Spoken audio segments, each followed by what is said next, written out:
Assalamualaikum warahmatullahi wabarakatuh. Selamat pagi A dan Tete. Apa kabarnya pada hari ini?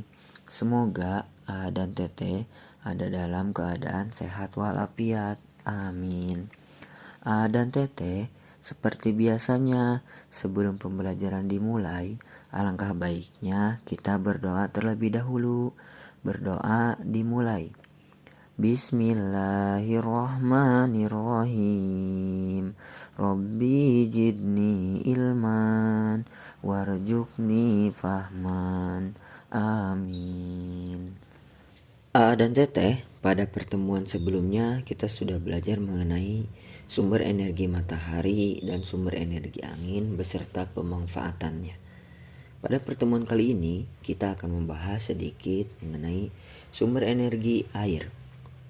Air merupakan salah satu sumber energi. Selain sumber energi, air merupakan komponen utama kehidupan. Tanpa air, tidak akan ada kehidupan di bumi. Air sangat penting bagi manusia. Air termasuk kebutuhan dasar manusia. Tanpa air bersih, manusia tidak dapat hidup. A dan Teteh, dalam kehidupan sehari-hari, tentu semua makhluk hidup yang ada di bumi ini memerlukan air. Ada beberapa manfaat air bagi makhluk hidup. A dan Teteh, ayo kita sama-sama buka halaman 22 buku tematik 4B. Nah, di sana dituliskan bahwa ada manfaat air bagi manusia, bagi hewan, dan bagi tumbuhan. Ayo kita baca sama-sama dengan teliti.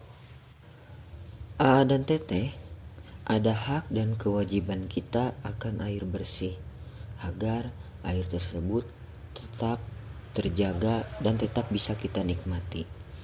Apa saja hak dan kewajiban kita akan air bersih? Hak kita akan air bersih adalah kita berhak mendapatkan air bersih tersebut, karena air merupakan kebutuhan dasar manusia itu sendiri. Jika kita tidak mendapatkan air, maka kita tidak akan hidup di muka bumi ini. Kemudian untuk menjaga kelestariannya, ada beberapa kewajiban yang harus kita lakukan. Yang pertama, tidak membuang sampah atau limbah ke badan air seperti ke selokan atau sungai. Yang kedua, melakukan penghijauan. Akar tumbuhan mengikat akar sehingga air dalam tanah akan tetap tertahan dan tidak terus mengalir.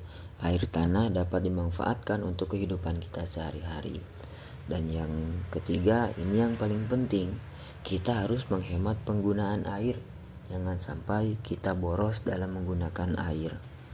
Nah, A dan Teteh, berkaitan dengan hak dan kewajiban kita dalam kehidupan sehari-hari. Mengapa sih kita harus mempunyai hak dan kewajiban? Supaya hidup kita tetap seimbang, hidup kita rukun, tidak ada kekacauan. Makanya ada hak dan kewajiban yang harus seimbang. Apa saja sih Pak Rizky contoh hak dan kewajiban kita dalam kehidupan sehari-hari? Nah, dan Teteh, sebelum ke sana mari kita mengenal dulu pengertian hak.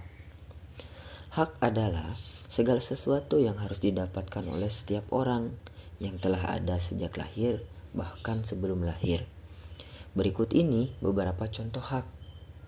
Setiap warga negara bebas untuk memilih, memeluk, dan menjalankan agama serta kepercayaannya masing-masing yang dipercayai. Jadi tidak ada paksaan. Itu hal yang harus kita dapatkan. Yang kedua, setiap warga negara berhak memperoleh pendidikan dan pengajaran.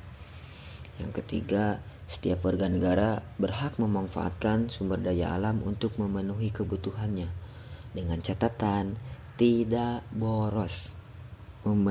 Memanfaatkan dengan seperlunya. Kemudian, pengertian kewajiban. Kewajiban adalah sesuatu yang harus dilaksanakan dengan penuh tanggung jawab. Beberapa contoh kewajiban adalah sebagai berikut. 1.